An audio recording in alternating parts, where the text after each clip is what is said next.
दोस्तों, target with PS Parihar channel में आपका स्वागत है। आइए शुरू करते हैं और देख लेते हैं कि दैनिक रोजगार समाचार के इस वीडियो में विद्यार्थी जीवन से संबंधित कौन कौन सी सूचना है। तो वीडियो को जल्दी से लाइक कर दें, शेयर कर दें और जिन छात्रों ने चैनल को अभी भी सब्सक्राइब न किया हो तो जल्दी से सब्सक्राइब कर लें ताकि आप लोगों को इसी प्रकार की ऑथेंटिक अपडेट से सबसे पहले मिलती रहें।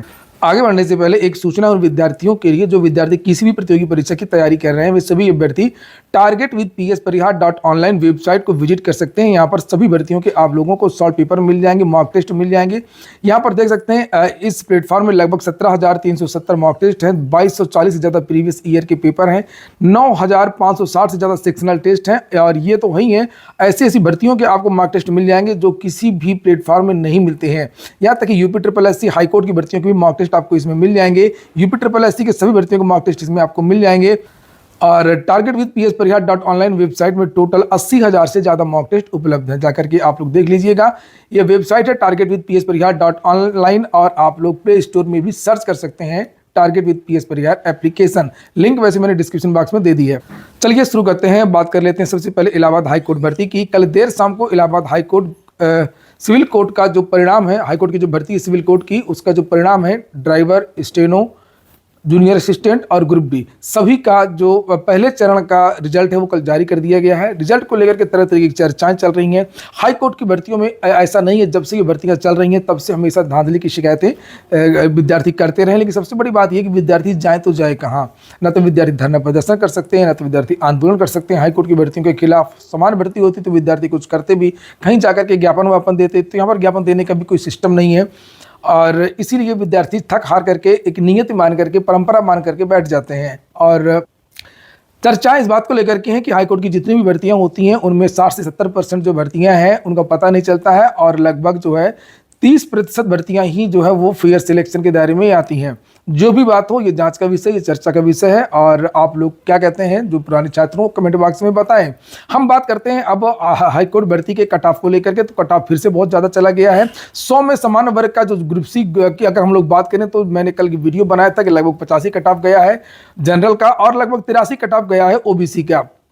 EWS की अगर हम लोग बात करें तो 82 के आसपास EWS का भी कट ऑफ चला गया है और SC का कट ऑफ 71 और गर्ल्स का जो कट ऑफ है वो 83 है। तो अब बात ये हो रही है, ऐसा नहीं है इससे भी कम कट ऑफ हो सकता है, इससे ज़्यादा कट ऑफ नहीं, इससे भी कम हो सकता है। हालांकि कुछ ऐसे विद्यार्थी हैं जिनका ये कहना है कि 83 में वो जो OBC के छात्र हैं उनका नहीं हुआ है और कुछ विद्यार्थी कहते हैं कि उनका हो गया है। तो इसमें थोड़ा सा ये OBC वाले में एक विवाद की स्थिति बन रही है। वो ऐसा इसलिए कि कुछ विद्यार्थियों ने जो मूल्यांकन है वो हो सकता है कि अच्छी तरीके से ना किया हो। हम अब बात करें कि विद्यार्थी जो पूछ रहे थे कि आखिरकार जो फाइनल कट ऑफ है वो कितनी हो सकती है, तो आपको पता होगा कि अभी इसमें 50 नंबर की आपकी टाइपिंग बची है और इस बार ज़्यादा विद्यार्थियों को बुलाया भी गया है। 8 गुना विद्यार्थियों को लगभग बुलाया गया है, पिछली बार की तुलना में थोड़ा सा ज़्यादा विद्यार्थियों को बुलाया गया है। तो अब आप लोग यहाँ से समझ सकते हैं कि जो कट ऑफ वो कितनी जाएगी। अभी तक जो परंपरा रही है उसके हिसाब से देखें, जितनी भी भर्तियाँ हुई हैं, प्रथम चरण में 50 नंबर पूरा जोड़ दीजिए, टाइपिंग का पूरा नंबर जोड़ दीजिए। हालांकि टाइपिंग वहाँ पर क्वालिफाइंग तो नहीं होती है, टाइपिंग का नंबर जुड़ता है और नंबर जुड़ेगा 50 नंबर, 50 पूरा का पूरा आपको 50 लाना है। इस तरीके से आप जोड़ेंगे तो 135 बनता है और इसमें आपको, चूंकि इसमें ज़्यादा विद्यार्थियों को बुलाया गया तो इसमें लगभग 2 या 3 नंबर आप और जोड़ सकते हैं, +2 या इसमें 1 नंबर और जोड़ देंगे तो 137-38 के आसपास, 137 या 138 के आसपास जो है वो फाइनल कट ऑफ जाने की संभावना है। और OBC की कट ऑफ यहाँ पर देख सकते हैं लगभग जनरल के बराबर ही है। मैंने भी यही बताया था कि हो सकता है बराबर रही है, थोड़ा सा ज़्यादा चली जाए, लेकिन ऐसा हाईकोर्ट ने नहीं किया। हाईकोर्ट ने कुछ बदलाव किए हैं, क्या किए हैं वो बाद में जब रिजल्ट हो जाएगा तब पता चलेगा। तो जनरल की जो कट ऑफ है 85 की है, OBC की 83। इसी तरीके से जो OBC के जो विद्यार्थी हैं वो इसमें भी जोड़ सकते हैं कि आप लोगों को 50 नंबर जोड़ना है, प्लस इसमें आप 3 नंबर और जोड़ लीजिए तो वही आपका जो है वो सिलेक्शन इसमें आपका हो सकता है। 136 के आसपास अगर आपके नंबर बन रहे हैं तो आप, यानी कि टाइपिंग में आपको कोई भी गड़बड़ी नहीं करनी है, टाइपिंग में आपको पूरे के पूरे नंबर लाने हैं। इसी तरीके से नीचे के जो विद्यार्थी हैं वो भी जोड़ सकते हैं। ग्रुप डी की अगर हम लोग बात करें तो ग्रुप डी में 78 SC, 78 EWS के जो विद्यार्थी हैं वो अभी तक मुझे मिले। ग्रुप डी की कट ऑफ ज़्यादा गई है। ग्रुप डी में जो है जनरल की कट ऑफ 86 के आसपास के जो विद्यार्थी हैं वो कह रहे हैं कि हमारा हुआ है और हमारा नहीं हुआ है, तो हम इसी को मान लेते हैं कि 86 के आसपास जो है वो ग्रुप डी की कट ऑफ जा सकती है। और निश्चित तौर पर जो है ग्रुप डी की भी जो फाइनल कट ऑफ वो ज़्यादा जाएगी। फाइनल कट ऑफ को लेकर ग्रुप डी का मैं एक अलग से वीडियो बनाऊंगा चूंकि अभी इसके आंकड़े कम आए मेरे पास कितने तक विद्यार्थियों का हुआ है, तो आप लोग कमेंट बॉक्स में बता भी दिया करिए कि आपका चयन हुआ है तो कितने थे, नहीं हुआ है तो कितने थे। और अलग अलग भर्ती बताने की कोशिश करूंगा अगर डाटा आ जाएगा, स्टेनोग्राफर का, ड्राइवर का भी। कितने लोग मानते हैं कि इलाहाबाद की हाईकोर्ट में धांधली होती है? आप लोग कमेंट बॉक्स में खुल करके बताएं ताकि इस पर चर्चा हो सके और इस पर सुधार हो सके। अगली सूचना है सीएम के कैबिनेट की, जो मैंने कल देर शाम को जानकारी दी थी कि यूपी में ई लॉटरी से आवंटित होंगी शराब की दुकानें। बहुत ज़्यादा पढ़ाई लिखाई की चीज़ें तो मुझे नहीं दिख रही हैं इसमें, और बस ये कहा गया है कि माध्यमिक और उच्च शिक्षा के कुछ प्रस्तावों पर मोहर लगी है और 19 फरवरी से बजट सत्र चलेगा और उसमें कुछ माध्यमिक और उच्च शिक्षा से जुड़े प्रस्ताव भी रखे जाएंगे। इसको लेकर के आज एक प्रेस कॉन्फ्रेंस होनी है लगभग 10:30 बजे। देखते हैं कि उत्तर प्रदेश सरकार क्या बताती है कि कौन कौन से प्रस्ताव विधानसभा में रखे जाएंगे बजट सत्र में। और बजट सत्र के बारे में जानकारी दी गई है कि 18 तारीख से शुरू होगा और 19 तारीख को बजट पेश किया जाएगा। वेट कर लेते हैं हम लोग 10 बजे तक का। अगली तो सूचना परिषदीय विद्यालयों के लिए खरीदे जाएंगे 51,000 और टैबलेट। जो जूनियर के सेक्शन है उसमें 2-2 टैबलेट दिए जाएंगे। लेकिन प्रदेश के सभी परिषदीय विद्यालयों में टैबलेट निर्धारित संख्या में उपलब्ध कराने के लिए 51,000 से अधिक टैबलेट खरीदे जाएंगे। इसकी खरीद में आने वाला अतिरिक्त खर्च 14 करोड़ बेसिक शिक्षा विभाग वहन करेगा और विभाग के इस प्रस्ताव को बुधवार को कैबिनेट ने मंजूरी दे दी है। बस बेसिक का जो है यही प्रस्ताव था।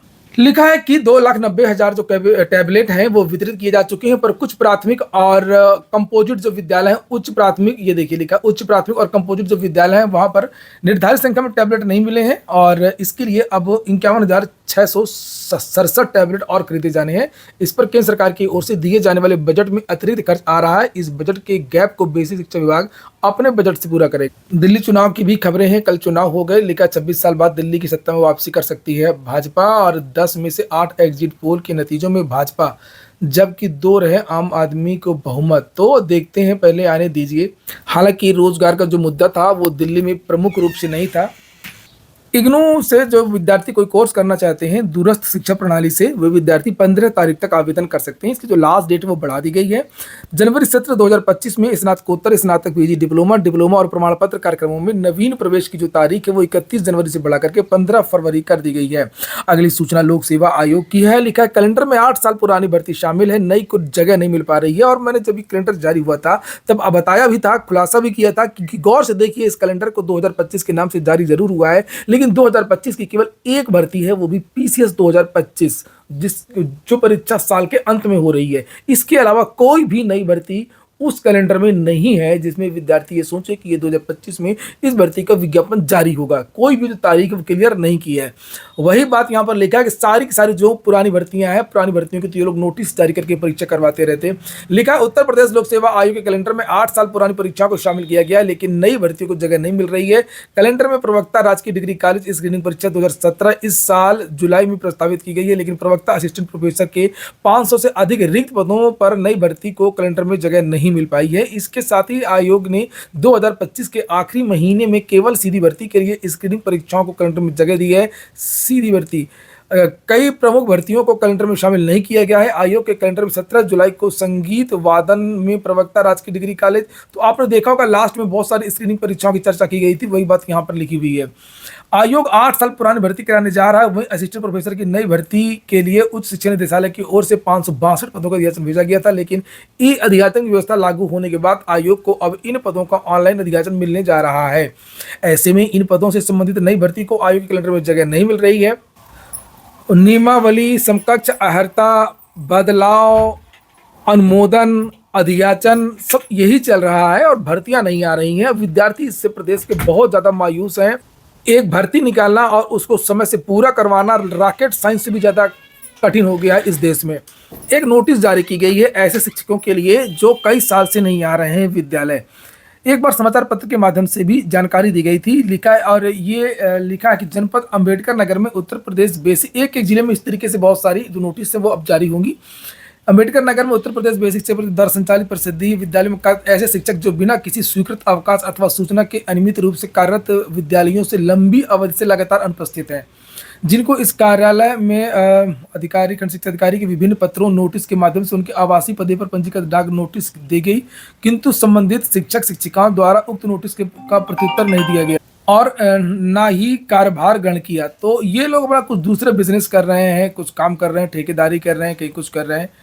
तो इनको ये नोटिस दी गई है। ये देखिए पूरी लिस्ट है यहाँ पर, ये देखिए ये कब से नहीं आ रहा है, ये लिखा अनुपस्थित। कोई 22 अगस्त 2024 से नहीं आ रहा है, कोई 11 जुलाई से नहीं आ रहा है, कोई 22 से नहीं आ रहा है, कोई 14 सितंबर। अरे हटा के बाहर करिए, सारे पद नए भर्ती करिए। कब तक इनको नोटिस जारी करते रहेंगे आप लोग।